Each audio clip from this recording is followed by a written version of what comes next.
be a fun challenge too. But right now she's sleeping, so we'll cross our fingers. Okay, perfect. Okay, we are off.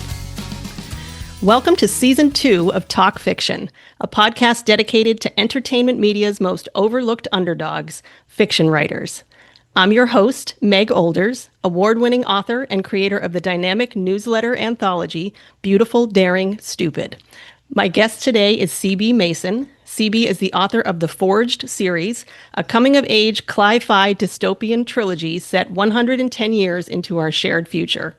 Her debut novel, Shattered, book 1 in the series, is already out in the world and available for purchase wherever you buy books. And readers can expect book 2 to arrive sometime in the spring of 2026.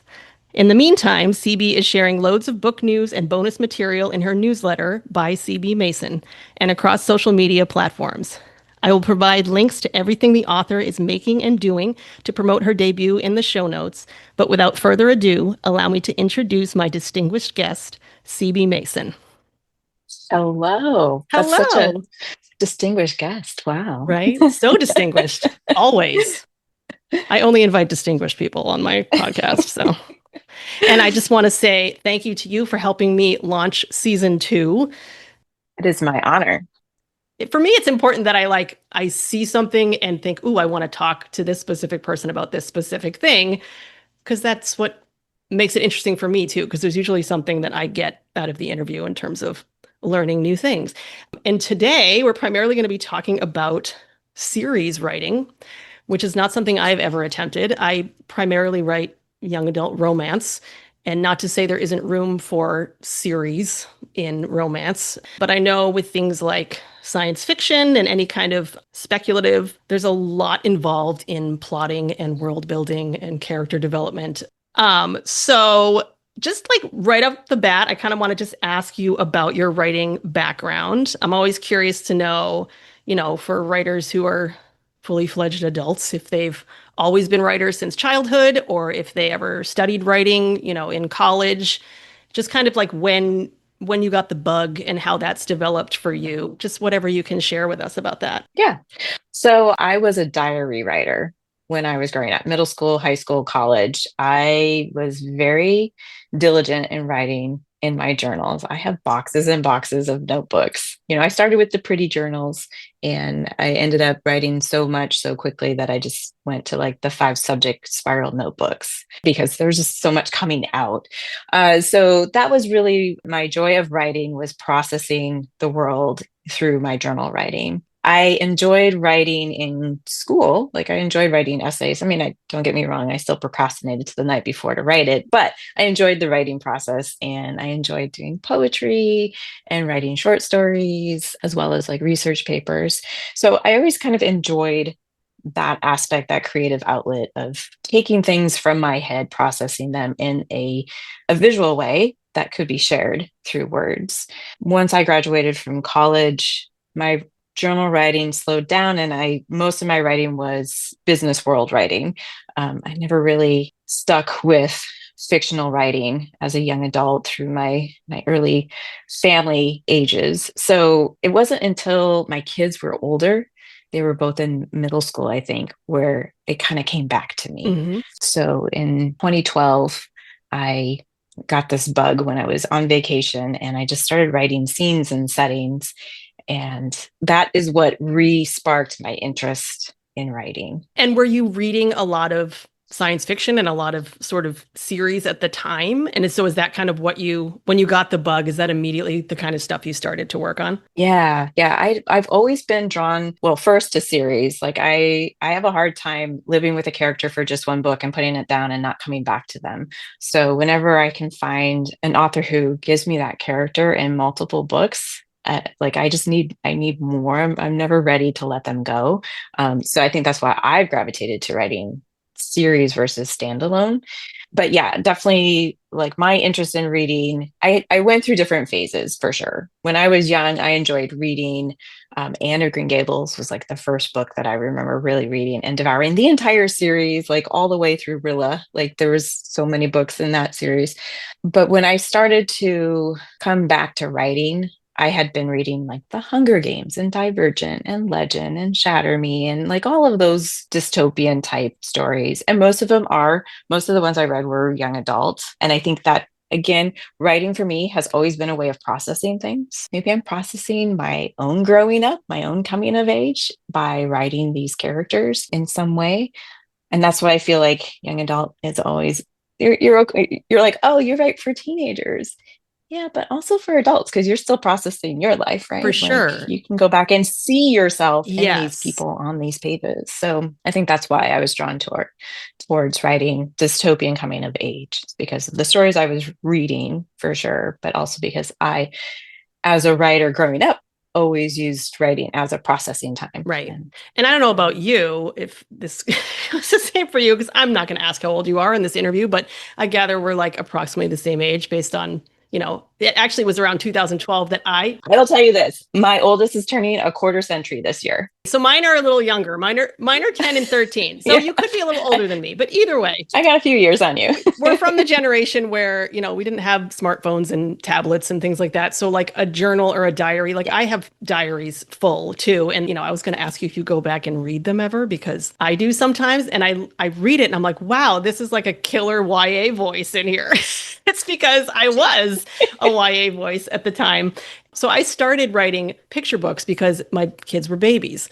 And then it went up to middle grade because I'm like, oh, there's not enough going on in these books for me. Like, so I moved up a little. And then before I knew it, I was just reading a ton of YA and just really relating to it. And I think for me, like this midlife phase that I'm in feels a hell of a lot like adolescence. And I think that goes for a lot of adults who get into reading it because so much of the themes and like what the kids are going through, it's transitional stuff. And so like it feels really familiar. Yeah, And I think you can write about it from a really truthful place when you're kind of back in the middle of it. 100%. It's just I always Yeah. I always lean towards young protagonists. I've written one adult novel and it was characters from a YA novel that I let age 10 years and wrote about them again.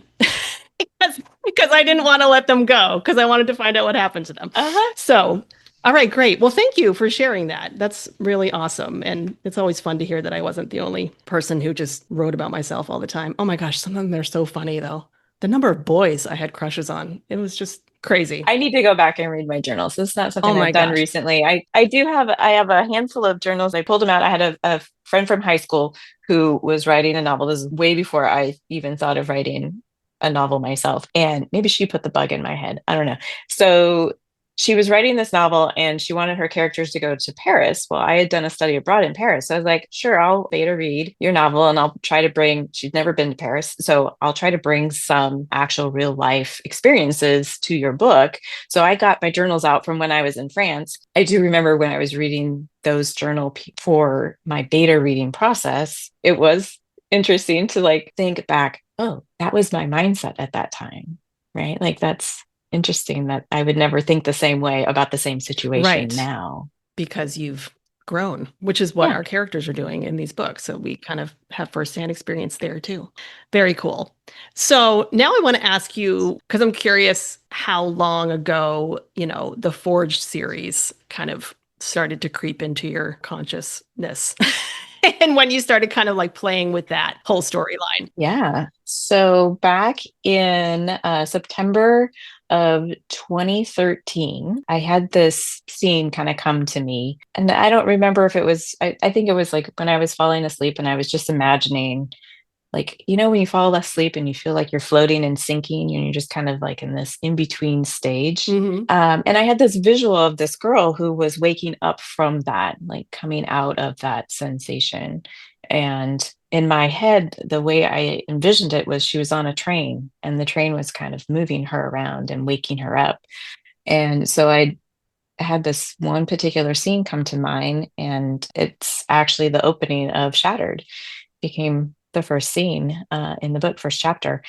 And I wrote that down and I just kind of put it away, didn't really think of it for a while, just that's all that I knew was just this one particular scene. Hmm. And I let it sit. I put it into a Dropbox and let it sit there.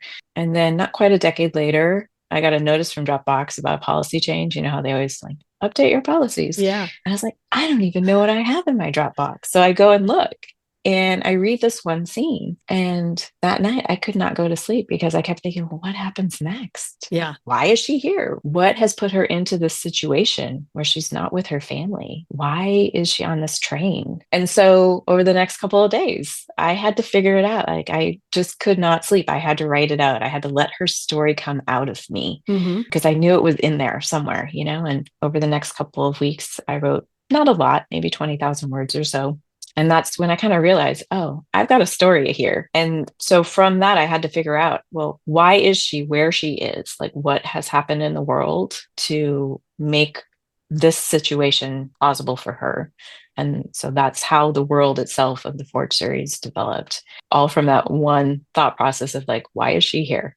Well, first thing I want to say is you said like a decade went by, and that was just like huge eye opener for me because I know for me, I have just folders and folders of like unfinished stories, even from just like a year or 6 months ago. But like just a message to people listening that like Sometimes it takes time to if marinate. you've written something down, yeah, if you've written something down, sometimes you're going to go back and read something and be like, what the hell was I thinking about when I wrote that? But that can be entertaining in itself. Yeah, Like exactly. when I read my But like journals. sometimes you really have something, but you just don't know what it is in the moment.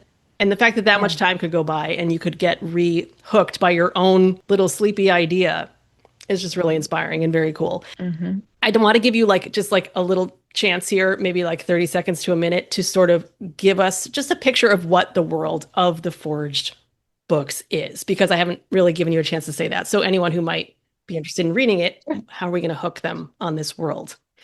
All right. So, in the world of the Forge series, we're about a century from now in the Pacific Northwest. And over the 100 years or so that have passed, our world has drastically changed. You know, we're on this path now, climate change, political upheaval, all the things that are happening. Give it several decades, and this is what we're going to come to, right? This is one possible future.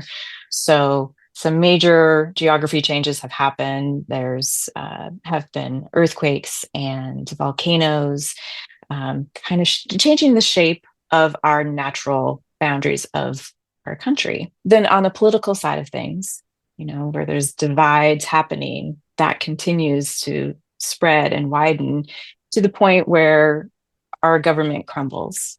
And when you have natural disasters happening and you have resources that are stretched to their limits and governments that are facing drastic measures, chaos among their people, then things kind of fall apart. And that's what's happened. So the Forge world is what's coming out after all of this chaos. Now they're in a phase of unrest, and there are people who are not happy with the direction that the country is going. And so there's a power struggle between those in power and those who see a different way to go. And Tessa is caught in between. She's caught in the middle of those two power struggle. And Tessa is how old in the first book? She is 14, almost 15. She's entering high school. She's a freshman coming into Okay. high school. Now, once you started getting into like the meat of this first book, did you know it was going to be a second and a third? Yeah. So I probably got 40 to 60,000 words through the first story. And I was like, yeah, this is not wrapping up anytime soon. And I had to decide, all right, so I need a roadmap because I could just write and write and write and maybe never get anywhere if I don't know where I'm headed.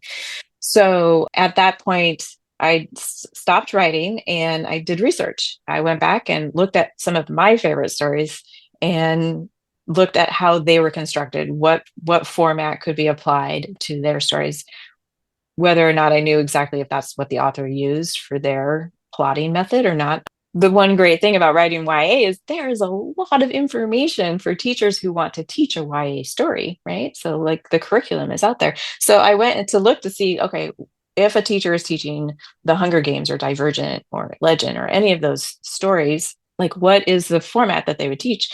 And so, most of them used the hero's journey. Right. And so I plotted out, I found the plot points for some of those major stories in the hero's journey. I was like, okay, let's apply this to my story. So I went back and tried to apply what I had written so far. Where do those plot points match up?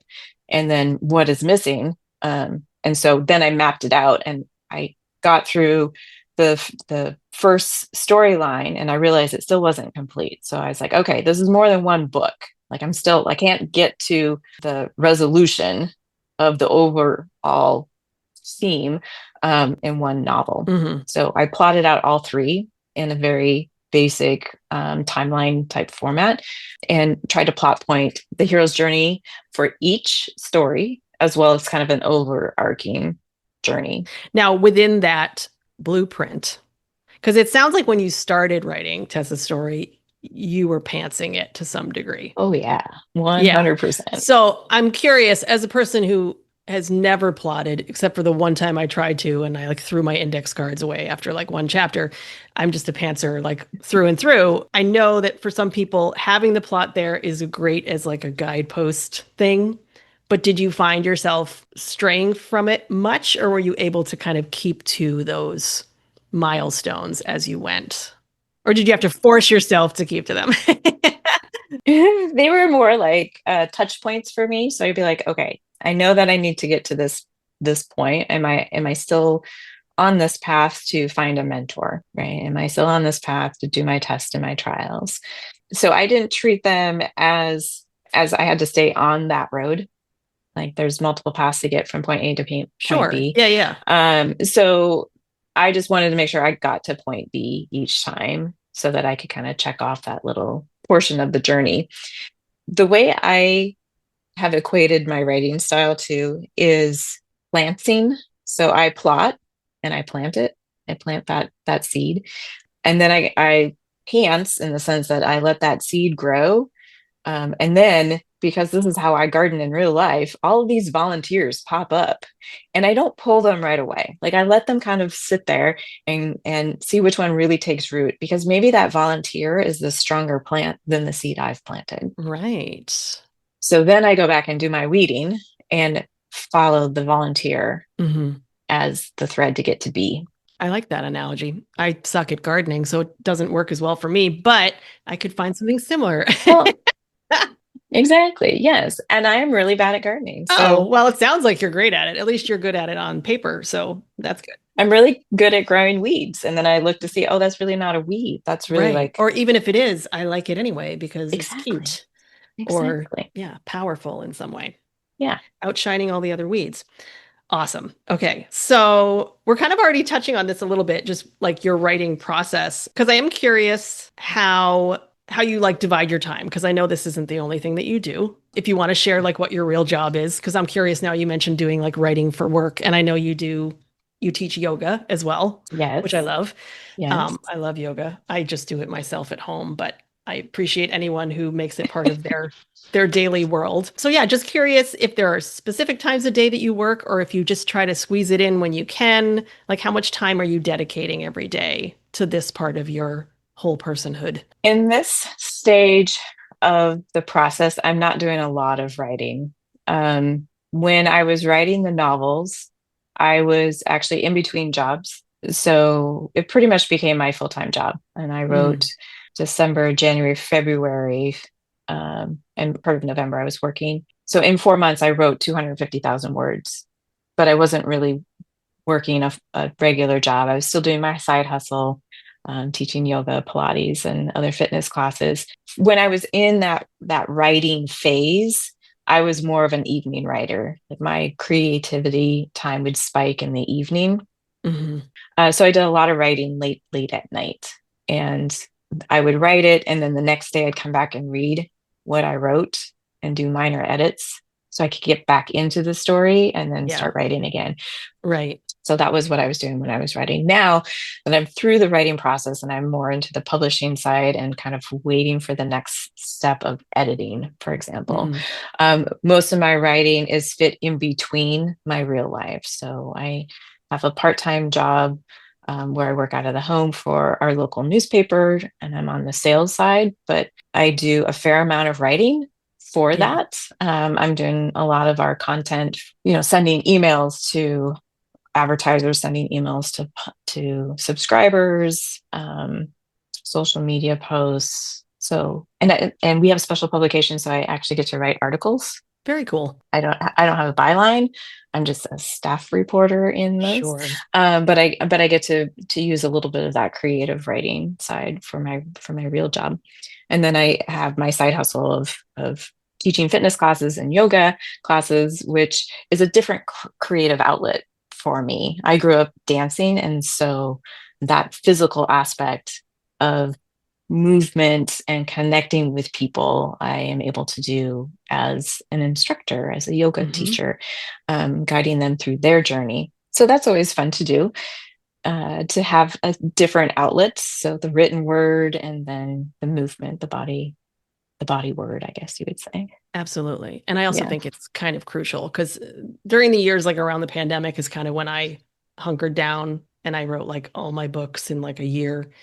And it was just like every time I would have a scene in my head, I would be sitting down. So I spent a lot of time sitting down. And then Mhm. I recently went back to work part-time. I'm working at a grocery store, but I'm on my feet for like 6 to 8 hours a day. I'm like, wow, this is different and Different. probably really good for my body because I had been sitting for so long. And Yes. after a while, it just starts to like physically wear on you, I think, if you don't take breaks and stuff. So I think it's great. I have some good videos for writers for Yeah, movement breaks, short little 30 second, 60-second little writer breaks. So very that's cool. I Well, yeah. share them with me so I can include them Okay. in our post. Yeah, I would love Okay. that. Um, so I just want to touch on a couple of the posts that you've written in your newsletter that have to do with this book, which I think actually it sounds like from what I read up on you that you actually started your Substack newsletter to coincide with the ongoing release of this series, which I Yeah. think is brilliant. Many of us started our newsletters not knowing what the hell we were doing, and now we're like after 3 years trying to like put something together that makes sense with what they're trying to Mhm. accomplish. But just two different ways of doing things. So you've been kind of building a very specific audience for your newsletter that ultimately, hopefully, will also be interested in your books. So you're sharing a lot about your process in there. And one of your posts you wrote was called Things I Didn't Expect I'd Do When Writing a Book. And you talked a lot about your research process and specifically that because you were building this futuristic world, some of your earlier readers had some questions for you that they wanted answered, and that kind of like shaped a little bit of your research. Can you talk about like which things were important to your readers and so therefore became important for you to develop to make this world something that they could immerse themselves in? Sure. So I think the beta readers really pushed me on the aspects of technology. Hmm. Maybe it's based off of my actual age. Like for me, technology, even though I grew up with nothing and I now use the normal things that people will use, I never think about what's coming next. Right. Like Sure. I just wait for it to come out and I let other people test it. And then if it Right. works, I'll use it too. So in writing a future world, I had to think about like what would be coming next. And that's where the beta readers came in and helped with their help. They kept pushing me to say, yeah, but that's already here. Like, wouldn't that have advanced? So some of my world building centered around what would be moving forward and what would be moving backward based off of things happening in the world. You know, it's not all going to be forward progress. So some of the things I chose are not forward progress. They might even be behind where we are now. Not everything's going to keep going in that forward motion. Right. There's going to be some kind of resistance to something. Maybe we no longer have access to the minerals needed to make the certain kind of battery, right? So something else has to be developed, or some other way has to be created for us to fill that need in the current society. Hmm. So I looked at different types of technology, transportation, um, how is our energy, you know, our lights, heating, our water usage, how is food grown, how is the schools, how do schools run, what kind of technology would they have in their classroom, medically, what has changed, what Hmm. medical, what would be the advances in medical technology that would take us to that next level, but also what would no longer be used that is currently used. Sure. So I tried to blend both of those, but it was definitely from the reader's perspective where they would be like, I don't think that would still be around. Yeah. So then I had to think it through and be like, okay, That's, what would it yeah. be called? What would they be using? And that's a nod to beta readers and how valuable they can be for helping you kind of like see your blind spots because Yeah. I know I have them too. Like some of the stuff that I routinely leave out are characters' last names. I just write a lot of contemporary YA, and I'm like, well, kids don't refer to themselves with their last name or each other. And so sometimes, like, main characters will not have a last name. But they're like, but you gotta have a last name. And, specific locations, like my settings tend to be kind of amorphous because Mm. I'm setting them on something specific, but I want them to be sort of universal. But like sometimes people like names of pizza places or, you know, Oh, wow. Yeah, specifics and things like that. So like it's very good to different in hear my that. world. Yeah, it's good to hear that from people because while we're writing these books ultimately in the beginning for ourselves, because I always write the book that I want to read, ultimately we're writing them for other people if we want to have them Yeah. published and in the world. So it's important to get like those insights. So bravo to you for doing that. My mom actually read the book and she doesn't read fiction often. It's probably been decades since she's read a fiction book, but she read the book and she said one of her favorite parts was all of the little Easter eggs I put in there because it is set in a town that I grew up in. So I could bring those locations back. And maybe they were the same, maybe they were different, maybe it was just a nod to the location, but there's a lot of little tidbits. So if anyone is familiar with the Boise area, the majority of book one takes place in Boise. And it's called Bannock, and it's set up on the bench of the Boise city area. But there's many little places, little tidbits that are thrown in there. For example, Tessa's home that she goes to live in with her aunt and uncle is my house that I grew up in. Oh, wow. Like the location of the house and how it's against the canal wall and all of that. So like I built in those components that were familiar to me Hmm. within the story. Yeah, very cool. So there's another post that it was one of the first ones of yours that I read actually, where you do a character profile for your protagonist, Contessa Wright. And what I liked about it, this is like a part of the writing process that I think a lot of people skip, and I'll admit to skipping it sometimes too, because I will like play certain things out in my head, but I don't often write them down. And I think there's value to that because one of the things you did is you wrote like a series of letters back and forth between Tessa's aunt, who's her guardian now, and the principal of the school. Now, did that didn't make it into the book, correct? That was strictly No, those are for extras. development. Yes. Yeah. So here's like I want you to kind of make your own argument for why you think those kind of exercises, these extra writing exercises where we hear from other characters, talking about our main character, or, you did put a poem that Tessa wrote for school in there. Now that did end up in the book, correct? Yes. Right. Yeah. Well, That see, is. as the author, now you have the choice. So it's almost like you're creating these little pieces of, we'll call it bonus material, but you can actually pull from it for your book or not, depending on whether you think you need it. But I personally think, and maybe you agree, that the value of doing those exercises, like first of all, like it's valuable to you as you're creating these characters to kind of get those little subtleties about them. Because the way like a school principal views a 15-year-old girl is going to be considerably different from how she views herself or how her Mhm. friends view her, right? So like you're Yeah, getting kind of like more of a three-dimensional picture of her. And also now you have bonus content. exactly. And especially when you're writing a series, right? Like, and people are waiting for the next book. So I'm going to let you take over now because I've basically just answered my own question, but I want to hear from you on like how this has fit into kind of like your grand plan for getting people excited about the characters and excited for book two, basically. So my character profiles have come from two different sources.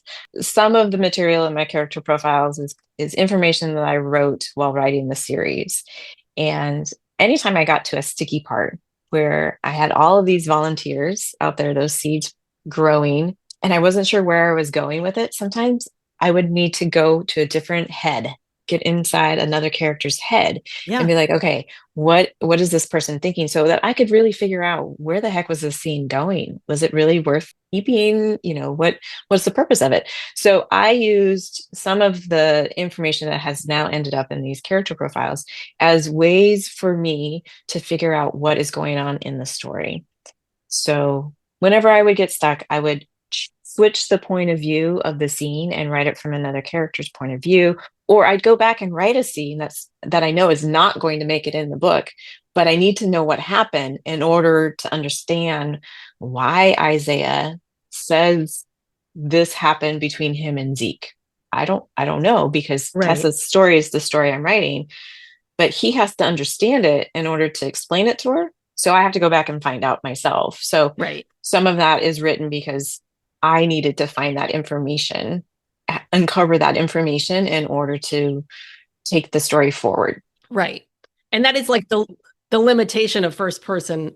The book is in first person, right? So Yeah. like Yeah. if you're inside one character's head, you are missing a lot of what happens off stage, so to speak. Yeah. Um, or, same thing with backstory. You have to find ways to sprinkle that stuff in while staying inside one character's head. So like, yeah, having written it somewhere else, at least you know what the character knows. And Yeah. then you can find a way to let us know that she knows. Yeah. Right? So I Yeah. did a lot of that with Isaiah because the interactions between Tessa and Isaiah were only from her head in the story, but I needed to understand him better. So I actually wrote quite a few scenes from Isaiah's point of view. And in fact, in the first draft, I had it jumping between heads. So in my first draft of the manuscript, I had two point of views. And again, beta reader feedback was stick in one head. So I stayed just with Tessa and I pulled all of Isaiah out. Sometimes that meant I had to rewrite a scene from Tessa's point of view in order to make the story make sense. And sometimes I just took it out and it wasn't necessary to include a different version of it. So all of those Isaiah scenes now are a novella and they will be coming out hopefully soon. They're all written, obviously. Yeah. So that is one of the bonus materials that will be released. So anyone that's subscribed to my Substack will get a free copy of Isaiah's Side of Shattered once it's ready. That's so cool. So Yeah. that's one way that I created these character profiles was using the information that I wrote during the writing process. Hmm. Another part of the character profiles was information that I wrote afterwards, after I was thinking this through. Like, okay, why is this particular thought process important to the character? I actually went back and wrote some bonus scenes afterwards, specifically for Substack for character profiles. So some of the information in there was added afterwards. One example is the character profile for Dr. Shay Weaver. So this is Tessa's therapist. It includes a resume, her CV. And so obviously I didn't write that for the story, but I was like, I wonder what her background really is. So Right. for her character profile, I went back and I researched, okay, what information is necessary on the CV and what to take her from school to where she is now in her career, what kind of career path would she have? And so I created her whole background and put that as my character profile, as part of her character profile on Substack. I suspect that's like a fun way too, if you're stuck moving forward in a story, to kind of like distract yourself while still staying in it. Yeah. Like, yeah, it's just like a game you can play with yourself where you're still involved with your volunteers, so to speak. And Yes. yeah, no, so that's great. I like to read about that kind of stuff and see what other people are doing. Because my go-to is if I'm stuck, I just storm off and pout. So I think your way sounds more productive. So the last thing I want to talk to you about is your publishing journey, because most of us are sitting here going like, I've got this book, or I'm working on this book, or I have these 5 books, and I don't know what to do with them. I know I want them in book form on a shelf, but that can look completely different for literally everyone. Like Yeah. no two publishing stories are going to be the same. And I think what happens is when we compare ourselves to other people's journeys, we start to feel like if I'm not hitting these exact points, then I'm not going to make it. But like that's why I think it's valuable to just hear different interpretations of how it can work. So your whole series now, all 3 of these books have been picked up by, is it Provender? Is that how you say it? Provender Press. Provender Press. Thank you. So until I heard about them from you, I didn't know of them. So I'm curious how you came to discover them and whether this was like your first attempt to get someone to pick up these books, or if you did the whole agent querying mess, or like just where you started and where you ended up with that. So when I wrote the stories, I wasn't sure if I would publish them. I just knew I needed to get the story out of my head. Like I Hmm. wasn't going to be able to sleep unless I knew how this ended. So I wrote the stories not intending to publish, but I did give the manuscript for the first story to two friends who are in the publishing world. One is an editor and one is an editor and a published author herself. Both of them read the story and they're like, you should totally try to get this published. And I was like, I don't even know how. So I spoke with my editor friend and we discussed, going the route of self-published versus trying to go some traditional published way. And the idea of self-publishing was so overwhelming. I was frozen. I was like, there is just Yeah. no way I want to learn this. Like, there is just so much. My perfectionist side of me was like, I'm not going to do a good job of it. So why bother? Right. So, like, I knew it was not going to be for me. Had I been a published author, maybe I would be brave enough to strike out and try to self-publish. So kudos to everyone who self-published because It is a lot. yeah, it's a lot, and I don't think I have the strength and fortitude to make it through that. So good for Right. you. So I was like, yeah, I don't. I think I need to find a publisher, but I also did not want to query and try to find an agent, and all of that was very overwhelming as too. So I was frozen there. So I was stuck. I was like in this whole limbo land, and I was like, Yeah. I don't even know. So basically, I just been telling my friends, yeah, I wrote a story. Do you want to read it? That's what I did. I just told it, all my friends, do you want to read it? And so I would send them a PDF of the first book. So one of my friends who I told, she was at her work's holiday party. So she's at this holiday party. It's in a ballroom here in town, and the ballroom shares a bathroom with a business office space. She goes into the bathroom. This other woman walks in. They start chatting. They find out they have the same name. They're just talking. And this woman she meets says, oh, yeah, I just opened a small press indie publisher office and I'm looking for authors. And my friend goes, a friend who wrote a book. She's looking for a publisher. That is just bizarre serendipity. That is It is so, yeah.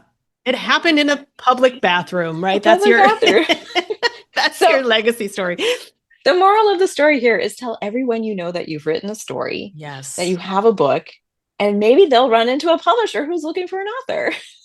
Well, and it sounds simple, but it's hard for Yeah, some of us to talk about it. I don't know it why. is.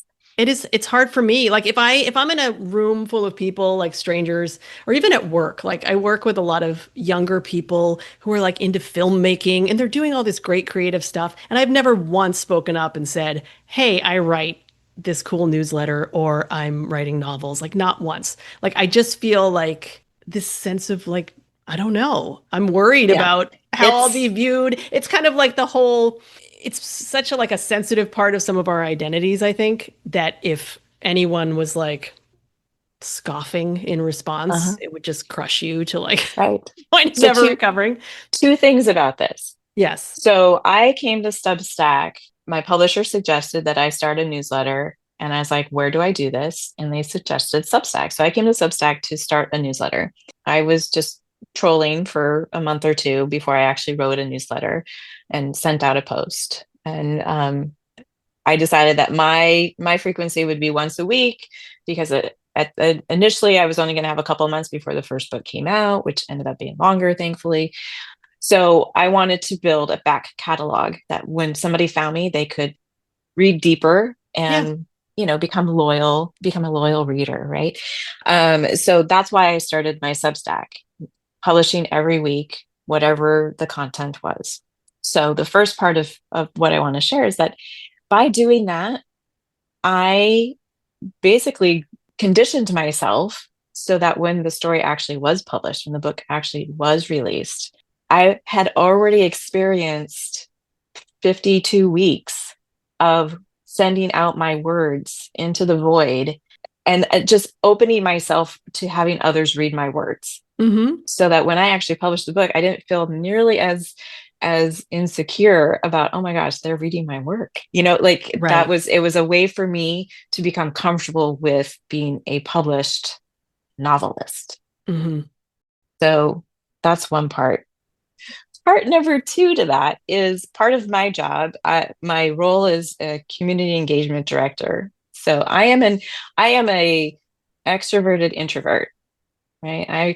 I straddle that line between wanting to put myself out there and also wanting to stand in the shadows in the corner of the room. Right. So my job is definitely an extrovert job, right? So I have to get out there and meet with people. And one of my tasks in my job is to attend our local Chamber of Commerce meetings. And in our Chamber of Commerce, everyone goes around at the beginning and they say their name, their business, and their tagline. And there are multiple people who do many things. And so they say all the things that they're involved with. So recently, I have garnered the strength and started to tell people that I am a published author.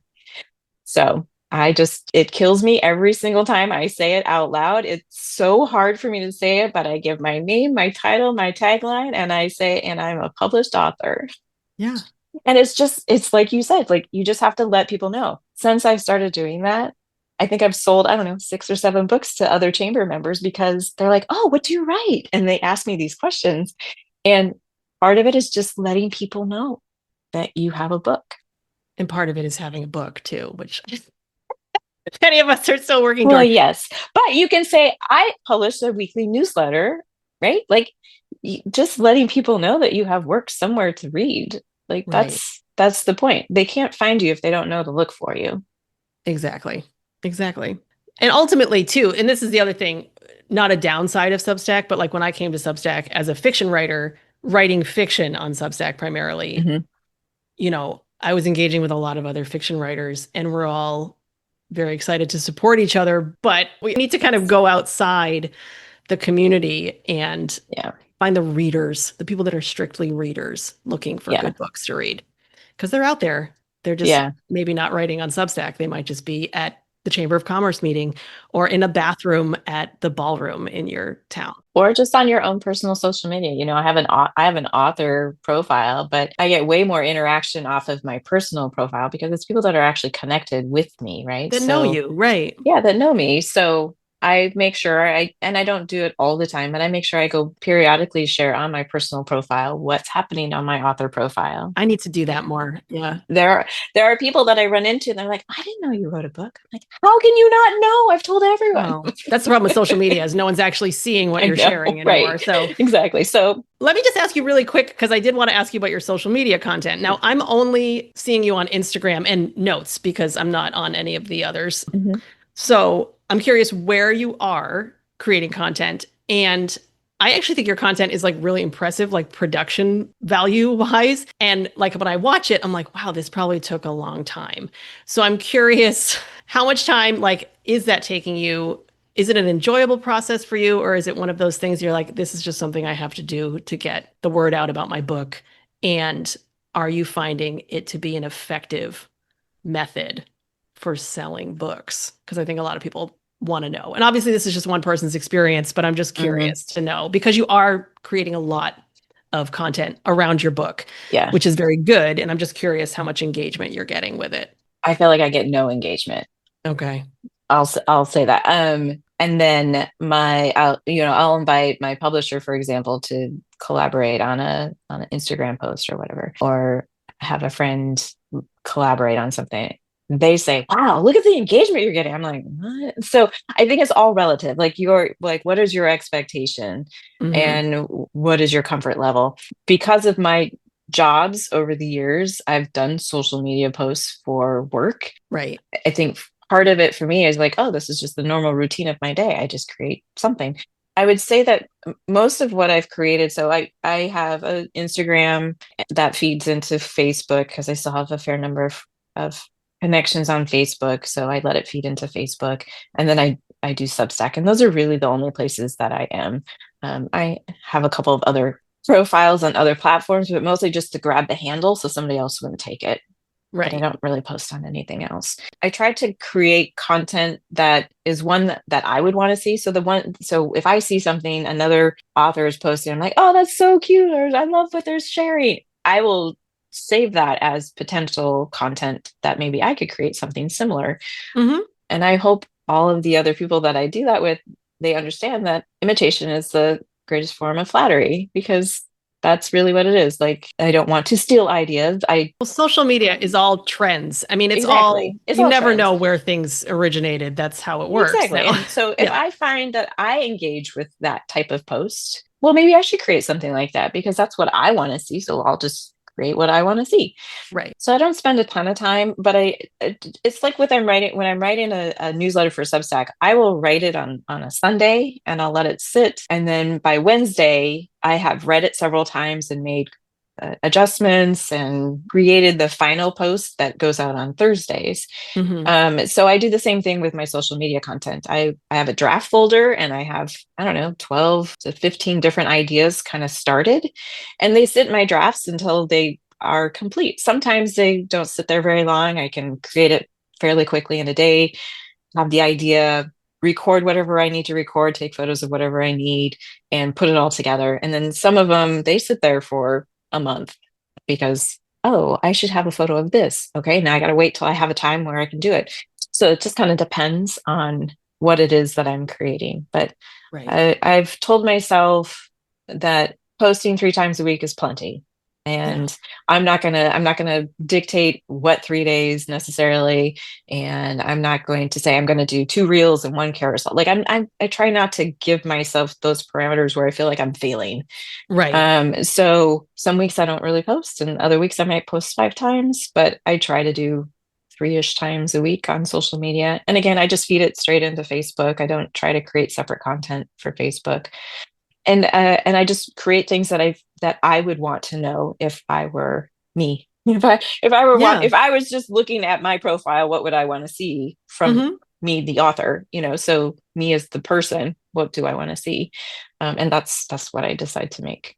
And the last question I'll ask is because I've noticed too that you've had some in-person appearances at bookstores and things like that. So, like, Yeah. just give us a little spiel about how you went about securing some of your IRL, your real life opportunities to sell books and to meet readers. Because I for Yeah. one think if I ever get my book published, those are the things I'm most looking forward to. I do not care for social media. I don't feel Yeah. connected to anyone when I'm on it. But when you're like in a room with people, people get excited about talking to authors. Yeah. That's like another argument for telling people you're an author, like with a book, because people are Exactly. like, oh, that's so cool. Like, I don't read those kind of books, but I don't care. I still think it's cool. And It let's talk is. about it. And here's $15. So yeah, just tell me about, because people might want to know, like, are you pitching these places? Are you walking in person? Like, how did you secure some of those Yeah. gigs? So my most successful in real life event was my book release, my book launch. And basically, I emailed or texted every single friend of mine in the vicinity to say, hey, come to this. And I have a great support system. And so I had a great turnout and it was super, Awesome. super fun. So it was a good first experience. That was Hmm. my first one. And I was really thankful that it was a positive experience because I felt comfortable then trying to do other things. Some of the places I know do regular events. And so, like my local independent bookstore, I made sure that they knew I was interested when they were looking to do any type of author event that I could be considered. So, between my publisher and myself, we reached out to the owner and got on the list. So on their summer rotation, I could come to their location. So that was one that I actively was seeking out to do.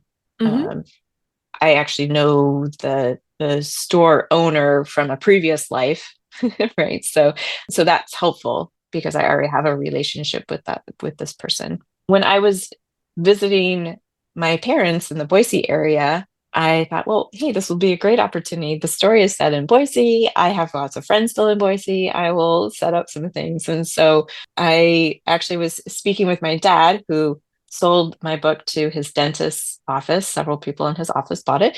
And so I called and talked to one of the people who was really interested in buying the book and asked her, like, where would be a good place for me to have an event. So she suggested a coffee shop that often hosts author events and book clubs and that kind of thing. And so I just reached out to the coffee shop and then said, hey, so and so suggested I reach out to you.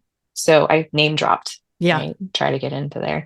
One of the other locations that I reached out to was just a suggestion from a friend, and I reached out to that place. It was a bar in downtown Boise, and just through their contact form online, and Yeah. was like, "Hey, would you be willing?" So I had no contacts, I had no name to drop, and they were totally open to it.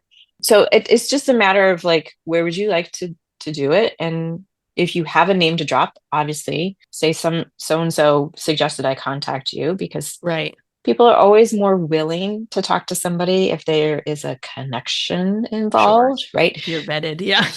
So feel free to do that. And obviously ask the person that you're talking to, hey Meg, is it okay if I say that you suggested I contact them?